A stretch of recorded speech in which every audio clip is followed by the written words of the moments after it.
Alright, chapter 385, The Dawn of a Better Fortune. Let's go. So we have this awesome cover image with Guts lying on his back engulfed in this bluish green flame made of a mix of the spirit of Flora and tiny beings made of flame. These tiny creatures are in all likelihood the beast of darkness seen in another light. We can see this by how the eye markings of these creatures are similar to what the beast of darkness typically has. And you might say, okay, that one is similar to the beast of darkness, but the rest of them, they aren't similar to him at all. But for that, I will say that even the beast of darkness himself doesn't always have that same, inverted Z kind of eye markings to him. You can see this from these examples here. Then the cover page says, "The hour to know oneself comes again. The cry of a newborn rings out, come back." Both that line and Guts' expression reminds me of the moment Griffith first awoke as Femto back in 1996. That chapter was called Birth, and as Griffith wakes up as Femto, he opens his falcon helmet or mouth or whatever it is in a way that looks to be the cry of a newborn. If you are familiar with any kind of venture that revolves around storytelling at a high level, you know that these kind of verbal and visual symbolism are intentional. So this is a great callback to events of the story that happened over 30 years ago. And yet again reiterates the idea that Guts and Griffith are the same. Now on page 1 we see Daiba sitting in front of the stupa at night. The moon is out. Then somewhere between the night that never ends and the coming of a new dawn, he senses something from the stupa, from Guts. He says, No way. Was he already dead? I don't know if this is an accurate translation of Daiba's words, for in another translation it says, did he expire? Either way, Daiba continues, so it was no good after all then, as the light of the sun signals the coming of a new day. We then cut to Isidro, Azan and Puck standing atop a small hill that overlooks the stupa. Azan says, "Look kid, something strange. Did something happen?" Then he continues, "Wanna take a look before morning practice?" We cut from here to the Kushan soldiers addressing Silat, as Silat intently stares at the door of the stupa. Something is definitely going on within the confines of that tomb. Now, inside the stupa, we see Guts still lying on his back like Daiba had sensed at the break of dawn. The clam now definitely resembles neither a clam nor a leaf. And as Guts opens his eyes, even he has a shocked look on his face. And you can see why. The man just had the most horrible and elaborate vision where he had to experience and confront a whole lifetime of trauma. If you start seeing such elaborate visions, you might even wonder if what you are in now is reality or not. Then Guts starts to sit up and we see this vapor aura-like glow around him. And it looks like water is falling from the ceiling of the stupa. I'll talk more on this vapor or aura-like glow later in the video. Then Guts looks at the ceiling, then at the door of the stupa, and then back at his hands, and he says, "I can see." Now, is this a reference to Guts almost losing his vision all thanks to wearing the Berserker Armor? Or is this a reference to this vapor-like glow? In my opinion, it likely is both. Then in the next page, Guts is in the middle of standing up, and we get this panel where we see this close-up of Guts' face, which is in all black with only his eye showing. Now Miura used these kind of panels to signal the darker side of Guts. So has the beast of darkness taken over? Or is this the Guts we have always known? Or is this a combination of the two? We don't know. So far, nothing sinister shows in his behavior. Then right after this panel, we get a close-up of Guts' foot stepping into the clam's surface, and it's giving way more than it did before. Perhaps the previous panel was Guts noticing this increase in physical strength by the behavior of the flow of the clam. Now keep in mind that there is water falling down like rain in the stupa, and as he stands up, the page ends with Guts either recalling, remembering, or again feeling what Flora said in the last chapter about him being neither from the physical or the spiritual. I say this because we are shown a panel of tiny ripples moving across the water surface, like was shown in the previous chapter when this distinction was first made. A quick note on this vapor-like glow. If I'm not wrong, we were first shown this in chapter 376, where the chapter starts off with Guts slipping into the dragon path of the world spiral tree and being brought back by Shirky. Then we are given a panel with the close-up of Guts' hand with this strange vapor-like glow about it. Guts opens his eyes like all of what had happened with Shirky and the dragon path was just a dream, and wonders what was that as he sits locked in the Kushan prison. Now this vapor or whatever it is has something to do with one's potential with regards to realizing or having a luminous body, that is, one's body in the astral world or the netherworld, as Evaleria and Shirky put it. Netherworld is the world of the dead. Now, if you have seen my Wise Guts in a Stupa video, you are well aware of the practices like Dark Retreat, where the sensory deprivation of the darkness is used to gain deeper spiritual experiences. But this depiction can be abstract in the sense that it does not directly relate itself with what happened inside the stupa, especially with regards to this vapor-like glow. So the following might help give another point of view from which to arrive at an understanding of the utility of the stupa here.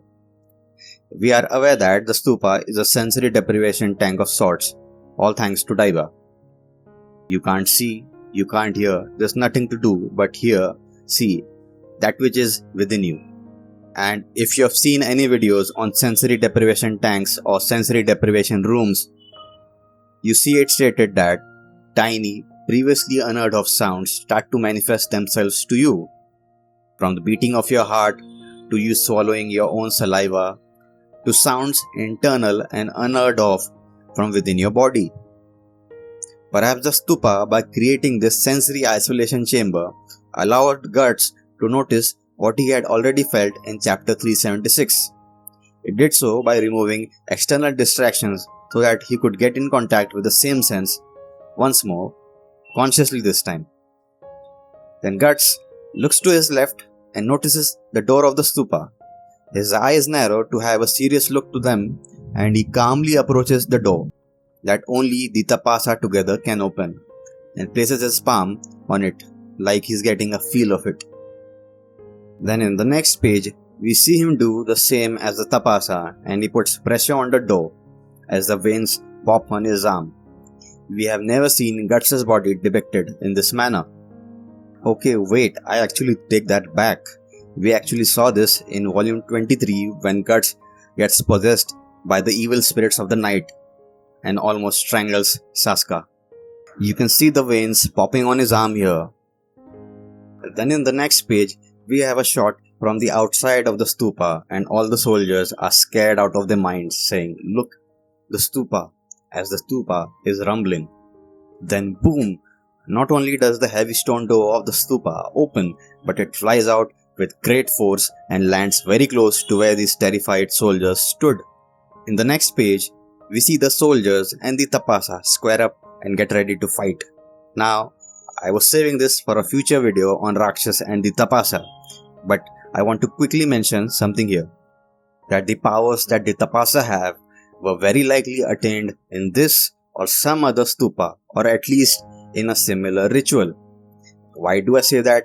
Because both the stupa and the Tapasa have Hindu markings on them. These markings suggest which path they are initiated into. Guts' new explosive physical strength kind of suggests a link between the Tapasa and the stupa even more, at least to me. And it reminds me of something Shirky said about the Berserker Armor back when Guts first wore it. She said that humans unconsciously established bounds to their strength so that they do not harm their own bodies. Pain is a warning sign to keep us from destroying ourselves. A human without pain realizes unbelievable strength, reflexes, and perception. he surpasses the limits of the human body at the risk of his own life. Now, from the example of the Tapasa, we can see that a lot of strength can be drawn out from the human body without risking one's life, as happens with the Berserker Armor. And it is not only strength. Another thing that is remarked about the Tapasa is that in spite of their bulky bodies, they are pretty fast, as you can see from these examples. This is the same for Guts when he dons the Berserker Armor. Both his strength and speed get an immense boost. As we can see from this example, Guts cuts down some apostles before they transform, and as another is about to attack him from the back, Guts dodges him, cuts him on the side, climbs on top of him and drives his sword right through his noggin in a swift motion. So is Guts doing the same and drawing out some innate dormant potential that was lying within him like the Tapasa do, without giving up his humanity like the apostles and the Guardians do? Could be so. Now back to the page, which ends with Guts stepping out of the stupa, and he no longer has that despairing look on his face that we have been looking at for the last couple of chapters. The next page has a single panel showing Guts standing outside the stupa and looking straight ahead with a steady gaze on his eyes. This reminds me of the steady, unwavering look he had in his eyes just before him and Griffith crossed sword and parted ways in Midland. Then next, we see the terrified soldiers picking up their spears and approaching Guts. But Silat warns them, "You must not touch it." Come on dude, don't be calling Guts an it. But yeah, to the Kushan, he's nothing more than a weapon against Griffith, so I guess the shoe, though inappropriate, fits perfectly here. Even if he's just a weapon to them, this is not the same Guts that they put inside the stupa. This is a whole new man, using a quiet confidence which scares the soldiers. The next page has a close-up shot where we can see the brand on Guts' neck with Flora's talisman applied to it. Perhaps we are being reminded by being shown this that the spirit that we saw inside the stupa was indeed Flora. Now the Tapasa obviously look worried and say, "Young master," as Silat thinks to himself, to think he would unearth his own gravestone himself. He truly is a person of extraordinary destiny. How arrogant we were, knowing nothing.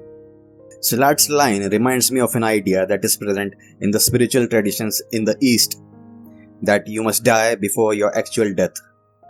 Here, the first death is the death in the psychological sense, the death of all concepts, notions, and falsehoods you have about who and what you are.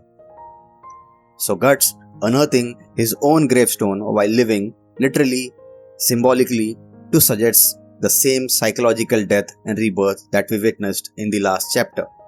I want to bring this up in a future video on the difference between the sacrifice rituals of both Griffith and Guts. I think you guys will like that a lot. The page ends with Silat looking on wide-eyed at Guts, thinking the Black Swordsman.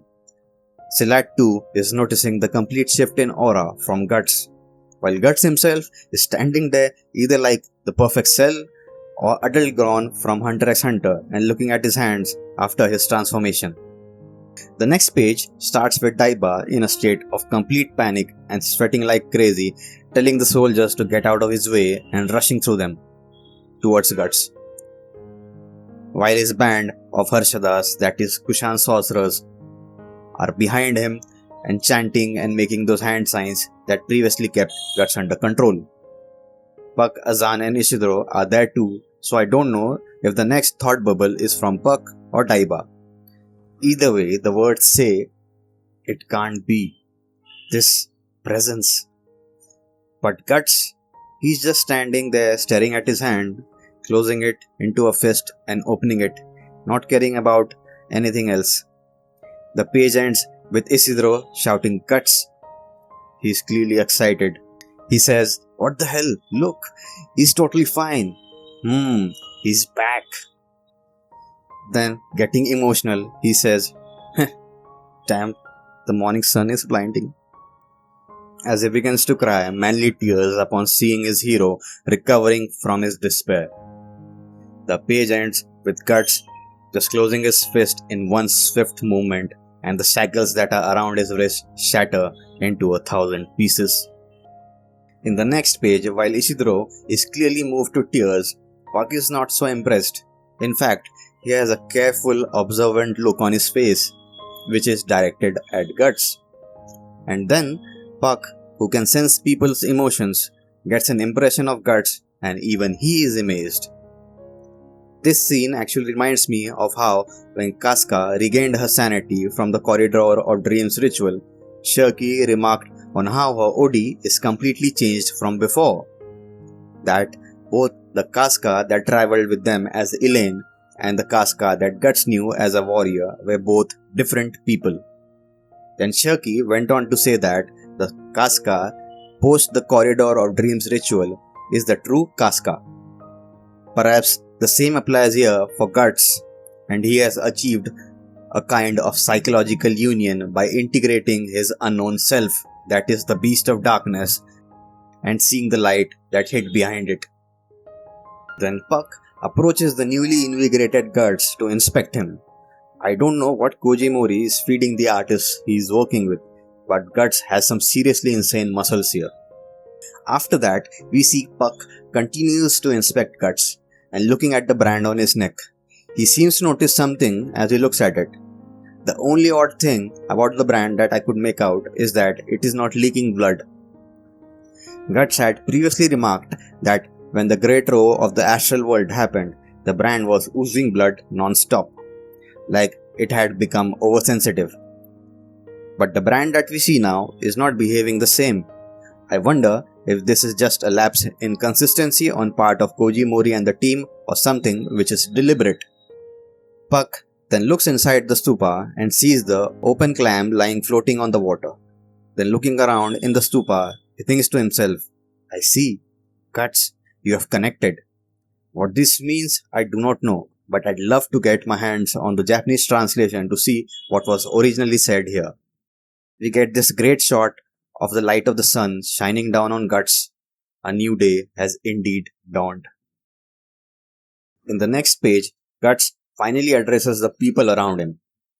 Come on, let's go, he says, while the soldiers hold their spears ready to attack. Daiba says, unbelievable. This guy, what is he? As his sorcerers keep trying to chant and control Guts. Then the chapter ends with a bird's eye view of the stupa with Guts standing in front of its entrance, surrounded by friends and former enemies turned tentative allies. The editor's note leaves us with Guts is reborn. What kind of powers will the realization he gained in the darkness bring him? This was a great chapter. Again, I want to bring to mind what I said in my Can Guts Escape the Story Causality in Berserk Explained video. You can check it out here. Now, if Guts' spiritual attainment is the same as Griffith's, which has been implied in chapter 384, with saying how they are the same, then does this change the status of Guts with regards to the apostles, evil spirits, and everything else? What I mean by that is that if apostles see the God Hand as godly and bow down to them by instinct, as seen in Griffith's eclipse, then if Guts is the same as Griffith, will the apostles do the same? Will they too lose their enmity towards him? Is this what may finally cause Zod to switch sides that we are all suspecting may happen? Let me know what you think in the comments below. Till next time, fellow struggler.